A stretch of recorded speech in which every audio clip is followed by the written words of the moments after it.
In the depths of the Underdark, where the house of Enrăw reigns unchallenged, there thrives a society forged from darkness, its creatures nearly consumed by an ancient malevolence. Yet, nearly. For not all tread the path of evil. Some walk the line of neutrality. As a whole, however, they embrace treachery and deceit as virtues, elevating their sinister reputation. This society has long since diverged from the chaotic origins of their ancestors, memories of those tumultuous days of a time past. Where once chaos reigned, now stands a unique order, a malevolent order. For this once chaotic realm has transformed into a bastion of law, though still steeped in wickedness. Murder is a crime demanding death, yet the art of disguise, to cloak it as an accident, is celebrated as a mark of true cunning. The powerful, those who wield influence, shape the law to their will, and though the laws do not necessarily mean justice for all, their existence commands respect. For there is order, and that is paramount, is it not? This house lurks in the Underdark, nestled in the fiery embrace of the Platonic flame. Deep within lava-scarred tunnels, beneath charcoaled basalt, reside the obsidian elves, or black elves. Their skin, as dark as night, and hair, predominantly white, mark them as enigmatic beings. They have shunned the surface, choosing solitude, and woe to any outsider who dares enter their domain, whether by fate or folly. Though their history during the Age of Chaos remains shrouded, their chronicles since have been meticulously preserved beneath the mantle of law. At the helm of the House of Enrăw stands the Grand Dowager, a malevolent matron and the revered keeper of the Black Spool. This sacred artifact, an ancient scroll, harbors forbidden histories and magics known only to the Grand Dowager and her elite. For 5 centuries, this society has thrived without interruption until the day the Black Spool vanished. The disappearance of the artifact was of great significance. If it fell into the wrong hands and its encryption were deciphered, as had occurred 500 years ago, it could lead to a profound, if not catastrophic, shift in the power dynamics within the House of Enrăw. Yet, the investigation that followed was marked by negligence, casting suspicion upon one progenitor. This particular dark elf male, a champion sire, had recently dared to voice his misgivings about the Dark Queen Silkara, the revered goddess who wielded the might to elevate the ruling class. His disdain for the Dark Queen had been tolerated until this moment, primarily due to his esteemed position as the Grand Dowager's favoured consort. Yet, there was also speculation that his status might have granted him access to the Black Spool. However, this remained unexamined, revealing the investigation's bias, a mere reflection of prejudice rather than a quest for truth. In this particular period of time, at the heart of a vast, dimly lit cavern, noble shadow wardens from the House of Enrăw gathered for a routine exercise. Bound by blood, most were half-siblings, sired by different progenitors. Seasoned mentors guided their less skilled kin through intricate drills. The chamber, a grand arena carved from the stone of their ancestral home, illuminated by the soft glow of fungi, casting an otherworldly light on the polished obsidian floor. Among them stood a prodigious male named Malgent, deep black skin and long, braided white hair, notable for his graceful and precise movements. Each swing of his blade was a reflection of his burgeoning skill. Nearby, the High Warden, chief mentor, and an experienced warrior observed with a discerning eye, offering guidance through the occasional nod or correction. Overseeing the session was an older female, though still with youthful features, dark eyes, and feminine, smooth, pitch-black skin. She was known as Seana the Malathra, a figure of authority and elegance. She stood apart, her presence commanding respect. Her attire, embroidered with arcane symbols, signified her mastery of magic, a privilege reserved for females in their society. Her demeanor was arrogant, her gaze haughty as she surveyed the scene. As the session progressed, it became evident that Malgent, the talented male, had outshone the rest. His siblings, along with the others, struggled to match his proficiency, their efforts falling noticeably short in comparison. Suddenly, the she-elf interrupted the session. She had enough, her voice cutting through the clamour of clashing blades. She strode forward, her expression a mix of disdain and impatience. "Yahweh," she sneered, addressing the group. Indicating their performance was absolutely pathetic. "Uta dal aya, lucha blade," she said, suggesting clearly that their skill was an embarrassment to their noble house. "Tart e abaonzar atala." Her words stung the others, causing them to lower their eyes in shame. Yet, to the most skilled warden, she said nothing, her silence a tacit acknowledgement of his superiority. She would never condescend to praise one she deemed beneath her, yet she could not criticize such perfection. As her sharp words continued to berate the other male wardens, Malgent focused on his work, fading into the background of the cavern. The she-elf's voice echoed through the chamber, a relentless barrage of belittling. "Vulne!" she exclaimed. "Tikash, mudo, ingenuo!" Her frustration might have been evident, but it was not uncommon for her to belittle anything less than perfect. As Sayana's denigrating words continued to echo through the cavern, a sudden shift in the atmosphere silenced the entire arena. A contingent of guards, a mix of both male and female, entered. They moved swiftly, rounding up the siblings. Their expressions were unreadable, but their task was evident. Sayana, now silent, stepped aside as the female authority, known as Karathan Sithra, the administrator of justice, emerged from the group. With a cold demeanour, her eyes scanned the gathered wardens. The Karathan began, speaking in common, which the males in their society neither knew nor openly learned. She did so deliberately, addressing Sayana directly as the Malathra Sithra, one of Enrăw's daughters. In time, Sayana would possess the right to contend for her mother's position as matron, and for that reason she should have received a greater respect. "We have an order from the matron," she announced. "A traitor has been caught." She paused, nodding in the direction of the wardens. "They," she said sharply. "The progenitor of these is guilty of treason." Though the male wardens were unaware of the preceding conversation, a ripple of shock spread through the group. Yet Malgent, standing apart, seemed unsurprised. His expression remained calm, though his eyes watched closely from the shadows. "Those scions of a traitor are to face justice," the Karathan continued, her words sharp as daggers. The guards began to separate the warden siblings. Because many of them were half-siblings, not all would face the same justice, only those sired by the same progenitor. Malgent, who had outshone the rest, remained in the shadows, observing the scene unfold. He possessed greater cunning than his peers. Secretly, he had studied some of the common tongue, defying societal rules. This language, spoken in the surface world, was not meant to be known by those in the Underdark. The archives he had covertly accessed to learn it were outdated, containing versions of the language from over 500 years ago. But regardless of the difference in the common tongue he had studied and what the females had spoken, he was still able to make out bits and pieces of what was being said.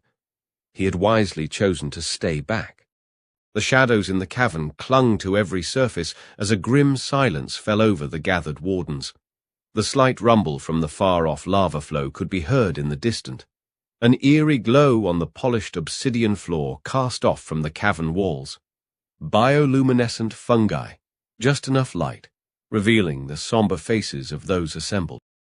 Malgent gradually sank further into the darkness and could barely be seen by the rest. His dark eyes narrowed as he continued to observe. At the center of the gathering, a stone platform was cleared off, a makeshift stage for the impending execution. For those who didn't understand before, it was now apparent. Sayana stepped in. "Atoes, naila lujar nayaka," she said sharply. The Karathan looked at her in disgust, but replied appropriately, addressing the noble's intervention. "Your mother, the matron, ordered a swift execution." She paused before continuing. "The Grand Dowager did command. We not speak our tongue here. The wardens do not deserve an understanding of what has transpired. This angered Seana. But she also knew that an order from her mother was considered law and had to be respected for now.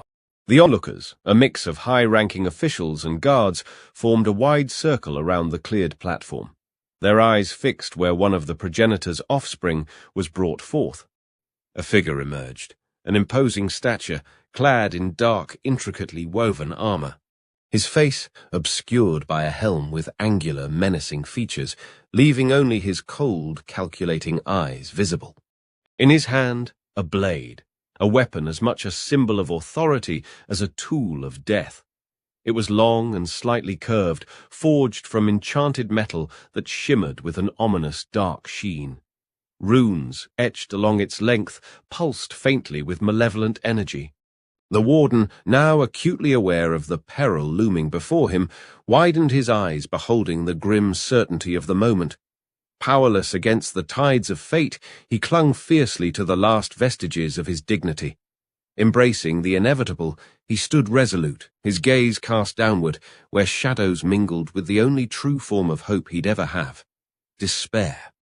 The executioner strode forth, each footfall resonating with the finality of death upon the cold, unyielding stone. A heavy silence draped the arena, save only for the distant ambient rumble of the ever-shifting ground, churning far beneath their feet. As the executioner tightened his grip on the blade, the warden unexpectedly broke his composure and cried out, "Aite! Aite! Lone!" It was a plea that should never have been uttered. The Carathan Sithra turned to Seana, as if blaming her for the warden's outburst. "Why does he beseech?" she questioned, pausing before continuing. "Does he desire to strike a bargain?" Seana remained silent, offering only a submissive shrug in response. Frustrated, the authoritative female snapped. "Ask him," she commanded in the common tongue. Seana glared at the Carathan Sithra with silent defiance, though she said nothing. Despite the female's temporary authority over her, Seana knew that one day she would rise to the position of matron, and the Carathan authority would learn to speak to her with proper respect. Turning her attention to the warden, Seana inquired, "Forva?" she asked. "Ni ute atala bargain?" she said, probing whether he intended to propose a bargain. The warden looked visibly shaken and bewildered by the inquiry. "Bargain?" he responded, fully aware that she understood he had nothing to offer in a deal. He pressed on. "Das meva may not atala bargain?" He lifted his gaze, looking directly at Seana. Then he added, "Isato achatai?" he said, harboring suspicions that they might be assessing his loyalty. Seana's fury ignited, her anger flaring at the male's audacity to meet her gaze. "Jair," she spat, "das wirth ta senyar Narvin." This affront could not go unanswered. Her dark eyes began to glow a fierce red, signaling her readiness to wield magic to assert her dominance. "Glishna," she commanded. The Carathan interjected with a sly remark. "You are but going to make him kneel, that is all," she said.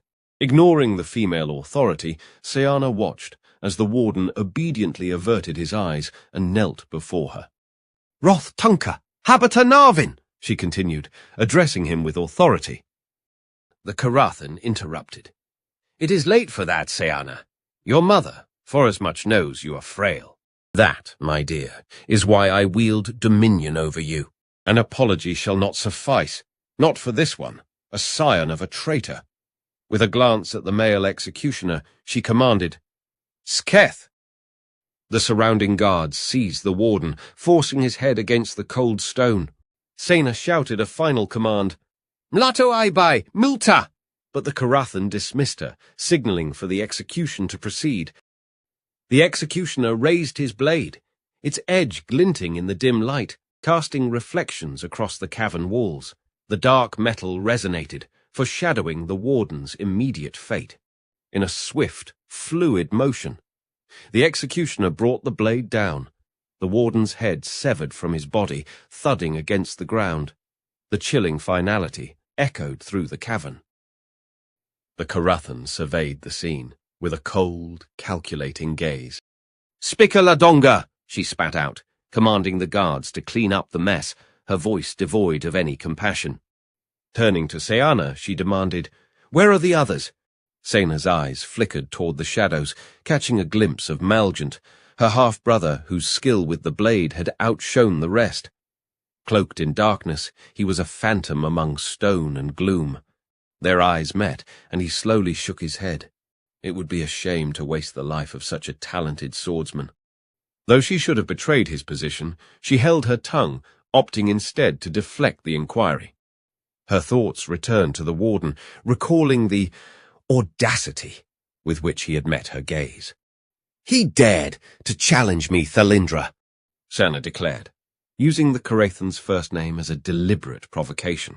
She continued, "It was my right to address his defiance, and you overstepped me." Thalindra dismissed Seana's assertion with a scoff. "There are still 2 more of your half-siblings in need of justice," she remarked with a smirk. "Would you like me to hunt them down for you?"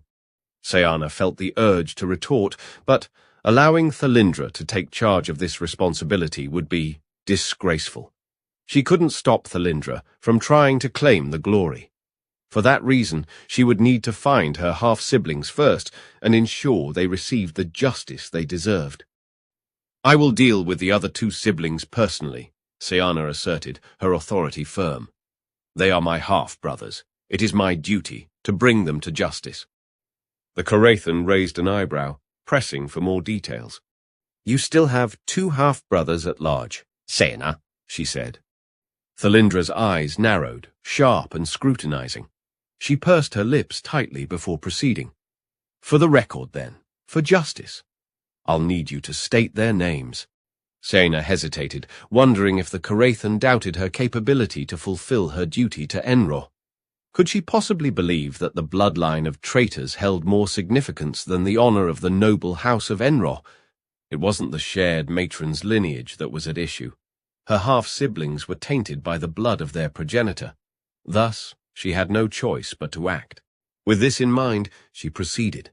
"Do now," she said, turning her gaze toward the shadows where the skilled half-brother had been hiding, only to find him gone.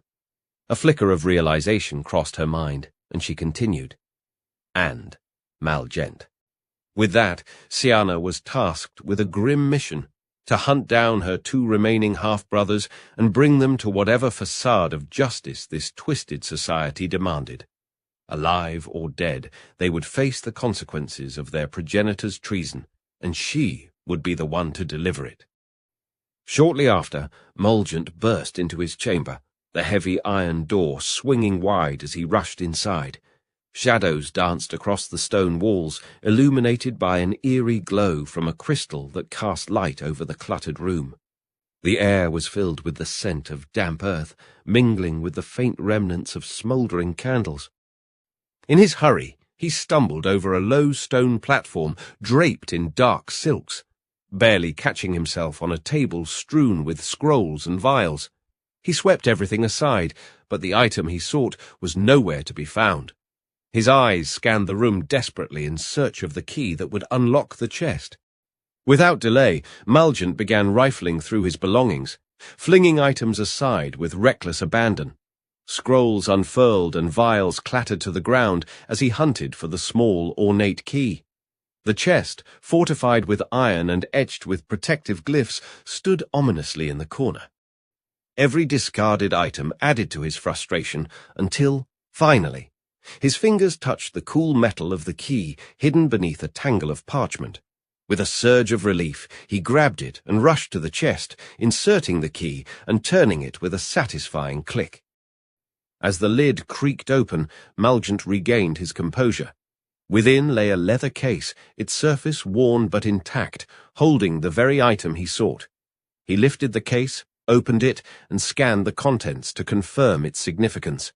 At ease, he closed the case carefully, tucking it securely into his clothing, just as footsteps approached.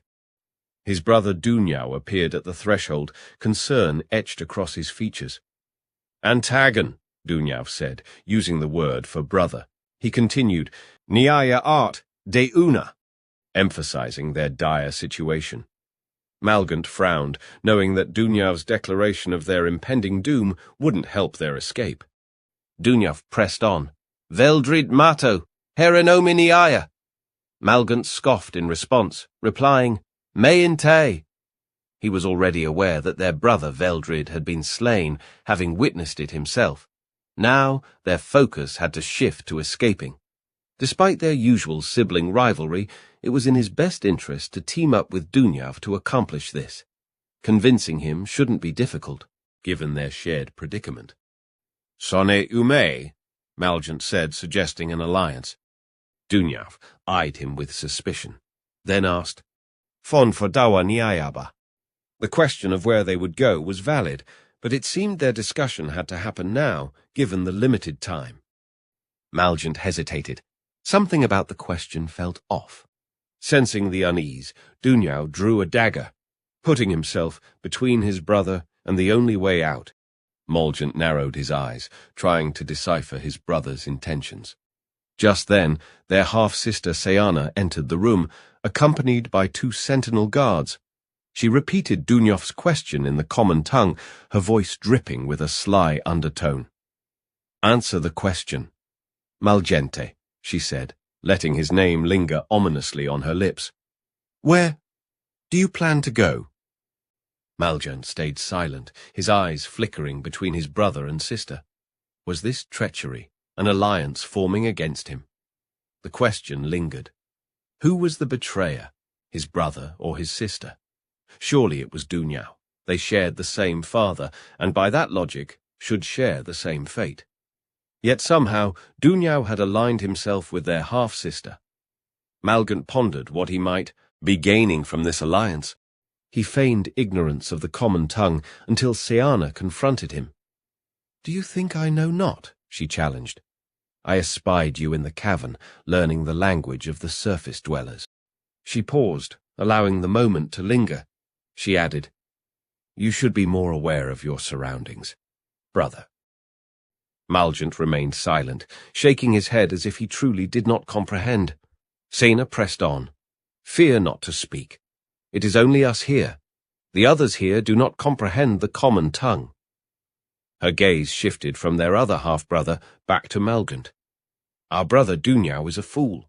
He believes that after your execution he shall be set free, perhaps even promoted. Yet little does he know that his fate, your fate, shall mirror that of Veldrid, our brother. Of course, Malgant understood perfectly, but chose silence. As he reached for his blade, the sentinels swiftly aimed their hand crossbows. Recognizing his disadvantage, he raised both hands, a gesture of submission, his left hand empty, his right still gripping the long blade. And if this be our weird, nary shall there be cause to gainsay the matter, Malgant declared, revealing his understanding of common, implicating the point, though in an archaic form. Sayana was amused by his speech. It was indeed common, yet not of the surface world, an ancient dialect she had only heard from their mother, the Grand Dowager, when addressing the Dark Queen goddess Silkara. Brother, she said, her voice dripping with a slyness that was hard to ignore as she addressed Malgant. Where did you learn to speak like that? A look of confusion crossed her face. Who taught you? Malgant smirked, aware that this revelation was likely perplexing her. He had finally been caught, but he had anticipated this moment. It was inevitable. As he stood there, he wondered whether he should satisfy her curiosity by revealing the truth. After all, what did he have to lose? Yet why should he grant her that satisfaction? She was merely fulfilling her role, and his own objective was nearly complete. As he contemplated his response, he spoke up. Mine dear sister, he began, in a time yore, I didst maketh mine fateful choice. Verily, I shall soon take mine leave of this realm, ne'er to tread its soil, ever again. He paused. I likewise didst trespass into the cavern, that forbidden sanctum for me and mine brethren. 'Tis there that our mother doth commune with, Silkara, and I too did engage in discourse, with the Dark Queen. He allowed his half-sister a moment to absorb his words, eager for her reaction, and she did not disappoint. Yet you return unscathed, she said. Her gaze lingered on him, a silence stretching longer than necessary. Sluta! She spat, accusing him of lying. The Dark Queen Silkara would have struck you down for such sacrilege. Despite the accusation, she found herself inclined to believe him. Oh, but I did. I forged a covenant with her, Malgent replied. Art thou not eager to learn the terms thereof? Saona hesitated, uncharacteristically so. Though she had called him a liar, she knew her half-brother was known for his clever wordplay rather than outright falsehoods. His words, though possibly deceptive, always held a kernel of truth. Catching the sound of distant footsteps, she tilted her head. Malgent heard them too, but remained unperturbed, his eyes fixed on her as he shrugged, his left hand empty, and his right still holding the long blade. Thalindra! The Karathan Sithra was approaching with a group of guards. Seeing this, Malgent released the blade, allowing it to clatter to the ground. With no other option, Siana commanded the sentinels to fire. They did, striking both Dunyaw and Malgent in the heart. Dunyaw fell, but Malgent did not. The bolt passed through him, hitting the wall, and Malgent's image dissolved. This unexpected turn left everyone in shock, and in that fleeting moment of realization, Siana understood. Her half-brother had used magic to escape. But it was too late. He was gone. Thalindra paused at the entrance with her contingent of guards, her icy demeanor unyielding as she locked eyes with Siana, an unmistakable flicker of annoyance crossing her features. She turned her attention to Dunyaw, sprawled on the cold obsidian floor, a bolt protruding grotesquely from his chest. Blood pooled around him, dark and glistening, a clear point of the brutal justice that had just been served. Dunyaw's breath came in shallow gasps, each intake a struggle against the encroaching darkness. Confusion and betrayal flickered in his eyes as he caught sight of Siana. Uta, deunfea ume, he whispered, the shock in his voice punctuated by a mix of sorrow and disbelief. In that moment, his realization crashed over him. His half-sister, the one he had allied with, now stood as his executioner. Thalindra surveyed the scene with cold indifference, her expression betraying no hint of compassion. Where is Malgent? She demanded sharply, her tone laced with frustration. The absence of the other brother gnawed at her, revealing a crack in Siana's supposed competence. You were tasked with eliminating both, and yet you allow one to slip away. Pathetic. Dunyaw's breaths grew shallower as he feebly reached for the bolt, his movements becoming increasingly uncoordinated. His eyelids fluttered as a sheen of sweat gathered on his brow, a struggle against the inevitable. Siana, Yuda ume, he gasped, but the plea fell on deaf ears. Thalindra's attention remained fixed on Siana, her disappointment palpable. You failed to finish the job. Do you truly think this acts as justice? She stated with a fair amount of frustration. With a final, shuddering breath, Dunyaw succumbed, the light in his eyes extinguished, leaving behind a haunting silence. Thalindra turned away, her focus shifting back to Siana, who stood seething with bitterness and anger, hardened by betrayal. Yet, fueled by a desperate need to hunt down Malgent. Spika Ladonga, Thalindra ordered her guards, her disdain evident. She cast a scornful glance at Siana. If you fail to put down Malgent, I will report your weakness. You'll find yourself facing your mother. With that, she strode out of the chamber, leaving Siana to grapple with the bitter sting of failure and the urgency of her pursuit of Malgent, her half-brother.